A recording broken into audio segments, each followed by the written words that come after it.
So, Mark, what's the topic? China's taking down statues. Is that it? Well, let Mark ask the question. Let Mark introduce it. Yeah. So the topic in this next round is that China is mandating that all of the churches and temples, this would be the Buddhist churches and the Christian churches, replace the cross or the pictures of Jesus, the Buddha statues or the pictures of Buddha with a picture of the founders of the Chinese Communist Party.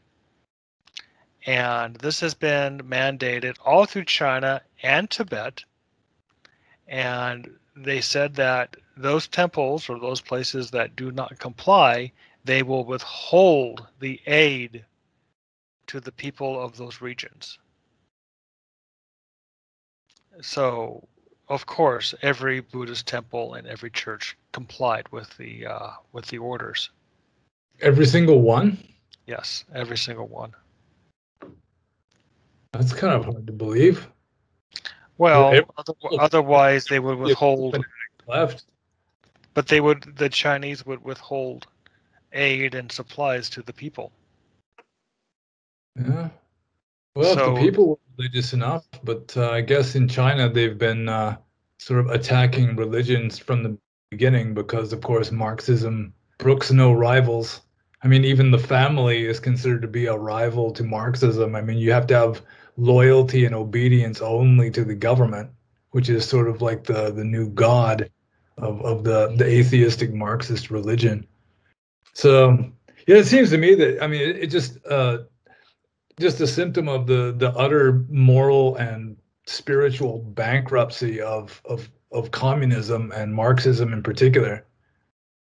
I mean, it's like you can have like a spiritual kind of communism, and I think that was a big mistake of the Soviet Union because Christianity started off with sort of a socialistic or communistic ethic. Like you read the Acts of the Apostles, and it was like communistic communities. You know, everybody would donate all of their wealth, and then it would be just redistributed according to need, which is pretty much communistic.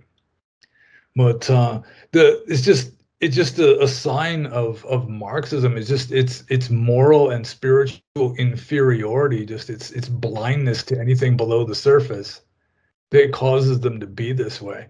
And it's unfortunate that once again the people are so docile and obedient or driven by fear or whatever that nobody is willing to stand up against it.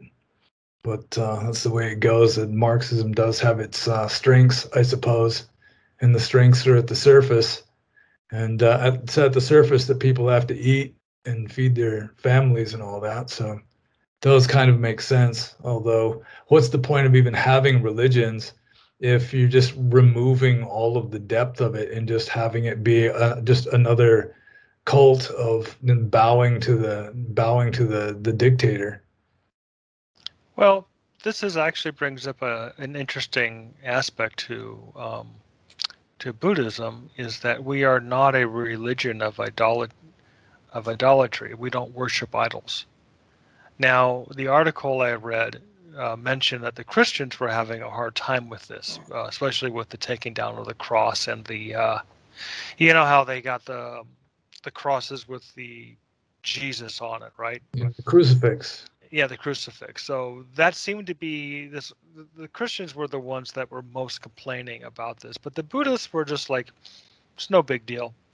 And I would say because that is, you know, the Buddha statues was a later invention by the Greeks who were imagining what Buddha looked like. And prior to this, we're talking about like the 3rd century. There were no Buddha statues. It was just either an empty place or sometimes just an empty chair, and that would be the footprint, exactly, the representation of the Buddha. But it was like sort of considered a bit heretical to actually, you know, to make a flesh Buddha or to actually make something and call it a Buddha. But they didn't have an image of Chairman Mao during the Buddhist time or President Xi. You have to put that up in the temple. Oh, gosh. You know, it seems like the Muslims would have it pretty easy since they're really iconoclasts and it's against their religion even to have like images of human beings. So they dodge the bullet. I have a friend who grew up in the Soviet Union in the 70s and 80s, and I asked her what was that like, and she said she'd never lived anywhere else, so she didn't know how much she was repressed and how there was no religious freedom, because that's what she knew. So now that she lives in the United States, now that she's seen the other side, but I thought it was very interesting that I think so many people, that's all they know, so they don't know how bad it is for them. So that's one of the reasons they don't really protest, is because the government is telling them this is great, and they don't have any other perspective. So that's what they see, and that's what the communists have done, for a long time, is repress the religion, and they don't want people rising up, and so consequently people don't even know that they could do that, or that it could be better. Because she always said, well, it seemed to be fine. So I thought it was very interesting. Yeah, although with regard to religion or spirit, there's always going to be some people who are deeper than that and can just sense that there is infinitely more to existence than just what is at the surface. So when I was in Malaysia, my first monastery that I stayed at, I stayed with a senior monk in the Ajahn Chah Sangha. He was Chinese, Malaysian. He refused to put any Buddha statues in the temple. Did he explain why? Yeah, he said, you don't bow to a statue. We don't bow to statues. That was, but I mean, this was back in 2010. So my memories are not very. He believed that having Buddha statues was unnecessary and it's better to meditate. However, he did have pictures of Ajahn Mun and Ajahn Chah in the sala. He had two kind of life-size photos of Ajahn Mun and Ajahn Chah, which confused me a little bit. I guess they were real photos. But yeah, so I mean, Buddha statues, they're not like I have to have one in a temple kind of situation. You don't have to have a Buddha statue in a temple. So it's more of a luxury, actually. It's more of a luxury. And like you said, Mark, it's kind of like the Greeks invented that. You said 300 years later. I actually thought it was 500 years later that they developed the statue. So I must be wrong on that. But yeah, and it's funny how you said, like, the Greeks created the first statue of the Buddha, not the Indians, not the Sangha. No, it was, and it was all the way they imagined the Buddha, and that's why he's got the hair, the top knot. Yeah, exactly. So who the hell knows how he looked like? And for Greek bias, it's going to have, maybe, but you can see, we got some Chinese Buddha statues. You can see they look Chinese. You look at the Korean statues, they look Korean. You look at some statues in India when I was there, they look Indian. The Buddha looks Indian, and he's got a big nose in some of them, as opposed to small nose in a lot of the Thai ones. So, I mean, is it necessary or not? No, it isn't, because when I've been to monasteries where you retreat into, like where I am now, you go into the mountain and you just have like a little tent. You don't have a Buddha statue there at all. It's important Buddha Dharma Sangha in the citta, in the heart, not what's out there. So to me, look, whatever they can do, they can, try to trash the temples like they did in Tibet and all that. Sure, but they're never going to get rid of the idea of Buddhism and the fact that you don't need, you don't need a temple to practice. A temple is a luxury. Temple's a luxury. It's the ideal because it gives you everything, but you can practice anywhere, anytime. you know. So you don't need, you can be in jail, in solitary confinement, and meditate and practice there too. I mean, if you're strong enough. So I don't know. I see what you're getting at there. I think it's not good that they do it, because they're taking away people's ability to celebrate and practice their religion as they want to. But at the same time, if you've got no clout and you're not prepared to do what it takes to take back your freedom, then you have to follow. Yeah, but it's not simply a matter of taking away the Buddha statues. It's replacing it with these essentially morally bankrupt individuals. Oh yeah, gosh. Yeah, but then at that point, you know, you're being forced to do it. You're not. It's not like you're doing it out of choice. Well, you're choosing to do it because you're not. It's difficult because like in China, if you choose to go against it, you can get locked up, and they don't play games there. So you know, it's a hard one. But I get what you're saying. Yeah, totally. But you know, having said that, though, like in a lot of temples in Thailand, they have the picture of the king. They've got the picture of the king's family up on, you know, in the altars and in like kind of in the background. Yeah, that's kind of common in Thailand. You know, it's not. I don't know about Burma, but in Thailand. But I get what you're saying, though. I can see the paradox of the situation. I've been told that the only Goenka center that has a Buddha image is the one in Rangoon, because the Burmese are so into Buddha statues that there would have been an outcry if they didn't put one there. But I'm pretty sure that no other Goenka center, at least that's what I've been told, has any Buddha image at all. Although I think part of the reason for that is not like the philosophical reason that you gave or that Mark gave about how, you know, Buddha is really not this form, but I think they do it to be more inclusive, to you know, not kind of scare away members of other religions who might be interested in meditation. Yeah, it's a totally different reason. Yeah, that they're doing for marketing purposes. That's interesting. I've never heard that. But then again, was Goenka a serious Buddhist follower? He was relatively serious, yeah. No, Yeah, but like, was he like Buddhist, or was he like one of these kind of like, you know, all religions are okay, kind of like, you know, in India you got a lot of these kind of guys, you know, like there's a lot of people like that who kind of just roll with, you know, it's whatever you know, it's God within you, it's whatever, you know, whatever works for you. There's a lot of people like that. So I'm not sure. I don't know much about Goenka. I wouldn't be able to.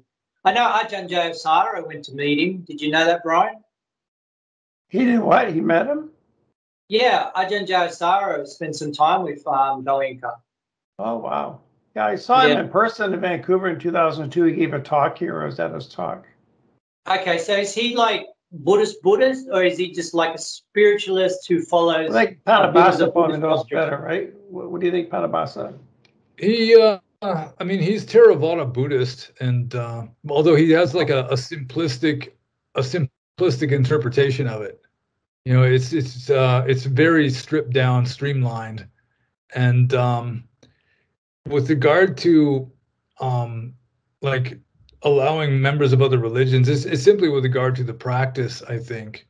And I think to some degree he just strips it down and streamlines it enough that members of other, like Christians, for example, wouldn't find anything really objectionable to it. So it's maybe a little bit of what you were saying, but mostly, I mean, it is Theravada, but it's not strictly orthodox, because he has his own take on it. That's really, in my opinion, very simplified version of Theravada. Yeah, it's a technique school, right? Over excessive advocacy to one technique, the body scanning technique. Yeah. He says this is the one special technique that the Buddha emphasized, but it was lost. But it survived in Burma from master to student until Goenka Ji is the one sole person today, which has the real technique that the Buddha really wanted you to do. So Ajahn Sona told me, well, he's doing the Hindu guru thing. You know, he can only get the one special technique for me. It's like a marketing thing that Hindus do. So I just sort of kind of understood, well, that's what he's doing, you know. Yeah, I noticed there's some Thai monks who are really into it. They were before COVID. They would go to India to do these workshops, and these Vipassana retreats are big in Thailand. So I know there's a section of the Theravada community that are really into it. So He's done a lot of good, right? He's had over 1 million people over the years. So I mean, he's like, it's like a factory produced 10-day retreat. Like, it's done a lot of good, but it's like a one technique school. Yeah, I mean, we could talk about Goenka, you know. Yeah, I think it is one of the more successful approaches to Theravada in the West, because it does emphasize, like, if you want to do more than a 10-day retreat, you have to meditate 2 hours a day and keep 5 precepts for something like 2 years. So they're relatively strict with regard to the morality, and they don't charge anything, which is nice. So I mean, the Goenka method does have its good points, although, as I say, it is a very simplified version of Theravada. But one of the things, there's difficulty to it. I mean, doing a 10-day retreat is difficult, especially for a person who's not used to that sort of thing. So just accomplishing something difficult really gives people a sense of, like, deep satisfaction, like they've really accomplished something because it was so difficult to do. And I think there needs to be more of that in Buddhism, instead of just everything is optional and just everything is easy and nice, and you don't want to offend anybody or get anybody riled up or anything. But there definitely should be a certain amount of difficulty to practicing Buddhism, just if only because I mean, doing what is difficult makes you stronger, and just doing what is easy all the time just makes you flabby. Oh yeah, well, you're not going to get away with that in a Thai temple. If the Thai grandmothers don't get to you, the Thai daughters will get to you. If they don't get to you, the senior monks will get to you. If the senior monks don't get you, the senior lay people will get to you. The Thai grandmothers are staunch, man. Like, they watch everything. Like, if they see you getting lazy or something, they're not scared. They say, "Oh, you're not feeling good today, are you? You're not working hard today." Like, they say it in a certain way that it's kind of like, what, you know, are you getting lazy? What's happening? Yeah, the Buddhists are very different from that. It's like the more devout of Buddhists they are, the more afraid they are to criticize the monks, because, you know, you can go to hell if you're like too critical of monks, or at least in their opinion. That's the way it is. So it's like the more devout the lay people are, the more serious Buddhists the lay people are, the sloppier the monks tend to be. So I agree. I agree. You need to be checked. Yeah, I agree. You need. So was I interrupting? I couldn't. Were you still what talking? was that, Pannobhasa? Yeah, I can finish that. You can finish what you're saying. Yeah, I was just saying that the best monks tend to be in a place where the people don't have as much faith, so that they're going to be more critical of the monks and only support the monks that they think are really being serious monks. Whereas, you know, in Burma, where the people are just really devout and just unquestioningly devout, then the monks can just get away with anything, and the people are afraid to criticize them. Yeah, so, I mean, in Burma, do you have a policing of the Sangha? Is there an institution that polices the Sangha? There used to be in the days of the kings, and then when the British took over, it lapsed. And so there's not very much. I mean, there's still like sort of like the Burmese equivalent of the Thai Sangha Raja, and like what do you call the main council? Somdex. Yeah. There's like a rough equivalent of that, but they don't really. I mean, if some monk is teaching something that they consider to be heretical, they'll warn him and tell him to stop, that sort of thing. Or if a monk is just flagrantly parajika or something, then somebody will step in and do something about it. But as a general rule, it's the Burmese are much more easygoing with regard to like following rules and that sort of thing. No, in Thailand, I don't get that. Like in some places, it also depends on the clout of the monk. I mean, we're allowed to make mistakes. It's not like monks can't make mistakes. I mean, you know, keeping monks in check, but there also has to be a bit of compassion too. Like we have to understand, like, you know, we're already in a rigid structure. There's going to be mistakes. The idea is the Buddha allowed every observance day that we can like sort of confess our wrongdoings, and then we let it go. Otherwise, if we can't do any wrong, we're just going to blow up, right? So there's got to be a bit of leeway. But in Thailand, from at least in Dharma, we have the Sangha police. There's an actual police set up for monks. So if there's a report that a monk is touching a girl or a man funny, or a monk is walking around collecting money in his bowl, things like this, it gets reported pretty quickly, and the cops, the Sangha police will be at that temple within an hour, half an hour, to check it out. Really? Even for handling money? Oh, yeah. Well, it depends. Like, if it's done, like, culture, like, I don't, like, on the islands, I refuse to accept money. I just let the Thai monks do it but they're only giving, like, a little bit, and you get these farmers who just, you know, something happened, it's a special day, and they just want to give, like, 20 baht or 20 baht, which is equivalent to, like, $1 or something. So they give it to the monk. You know, and some monks do accept it. I don't. I just made a point of not. But, you know, in that case, it's kind of, it's a cultural thing, and that's a big argument. It's a big, long fight. You know, that one's, I don't know, it's more of a Thai thing than it is. Western monks in general just don't accept money at all.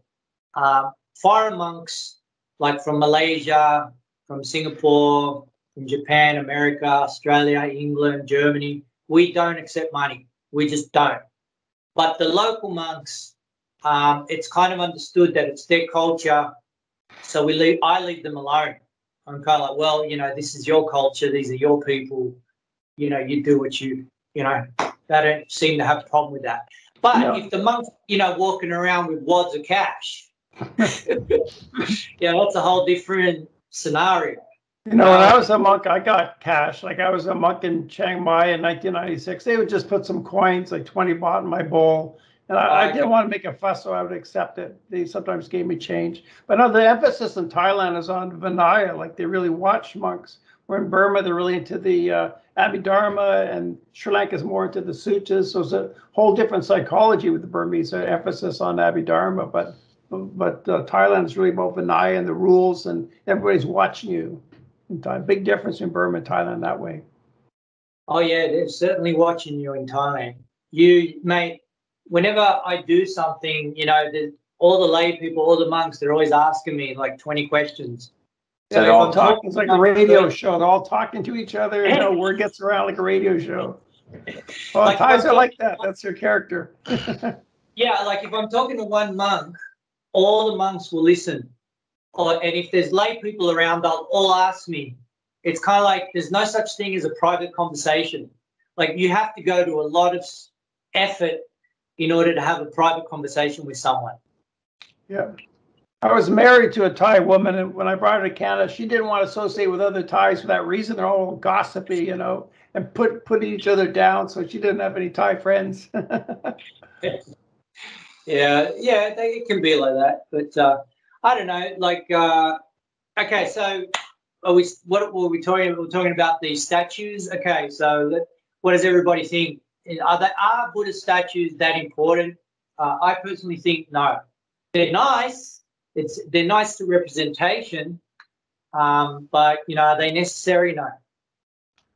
Yeah, well, the main point to me was just the fact that the communists are trying to just replace, you know, spiritual leaders with these political leaders, and it's mainly just a demonstration of the moral and spiritual bankruptcy of Marxism, especially Chinese communism. Yeah, I guess I would say I actually do like Buddhist statues. It gives me some edification, veneration. But yeah, my main concern is just communism taking over the world, and just another further step, communism encroaching on people's lives. Well, Yeah, I would say that. Go ahead. No. Go, Mark. Sorry. Mark, go ahead. Go ahead, Mark. Oh, okay. I would say that, I saw that the move that China made was the intentional demoralization of the people. It's just sort of another kick in the gut of the Chinese people, and I also felt that kick myself, which, it's just one more thing, and one more, like your last area of sanctuary, which could have been the temple, or could have been the company of monks in the temple, or just the solace of being in the temple, that's gone. And I would say that within the Chinese culture, there is no sanctuary at this point. Yeah. Okay. If you put it that way, yeah. I can see what you're getting. Yeah, that's a good point. I agree with that too. Yeah, and there, Yeah. I mean, there is the government control part and taking away that sanctuary. But I think I agree with Bhante too that the Buddhist statues are nice, but ultimately it's your own practice and your own internal, studies and connection with the Dharma that's more important, at least to me, than having an external statue. But they are nice, and it is the government is controlling, which is concerning for sure. Yeah, I see it sort of as the equivalent of taking down a Buddha statue in the West and putting up a statue of George Floyd. So it's not just taking a Buddha statue, it's what they're replacing it with. It's the other half of the equation. If you put it that way, wow, that's a really stark example, isn't it? Like, wow. Like if it was in Australia, they took away Buddha statues and they put the Prime Minister insists that it put a photo of himself. Wow. Actually, yeah. If you look at it that way, yeah. Wow. That becomes more real now. You've made it more real. Yeah. But I think it was in the Bronze Age Mindset by Bronze Age Pervert. He talks about how China has always been a nation of slaves. And it's like they got conquered again and again. And then the conquerors eventually just absorbed into the body of the huge flock of sheep and just get, they just get digested. And yeah, it was kind of a good point. I mean, really, the Chinese have just been this obedient, docile kind of population since ancient times, really. So the communists have really taken advantage of that. Yeah, it's just iron rule, It's the thing is they follow through, isn't it? Like they will put you in jail. They will kill you if you break certain laws. They will kill you within 7 days. That's the thing. Like they don't have death row. Well, they have, but it's only a few days. Like I've heard it's a maximum of 2 weeks. Yeah, there was that religion Falun Gong in China where they were just arresting them and just harvesting their organs. Yeah, I've heard about that. I've heard about that, but they harvest organs anyway. But that's another topic. I don't want to. But yeah, I mean, that example is very, very stark. Like that just made it so real to me. I didn't look at it that way. Yeah, that would piss me off, to tell you the truth. Like if they said to me, take down your Buddha statue and put up the picture of Karl Marx, for example, man, yeah, that would piss me off to an nth degree. But at the same time, then I guess you have to really question your Buddhism then, and you have to retreat into your Buddhist practice even more so.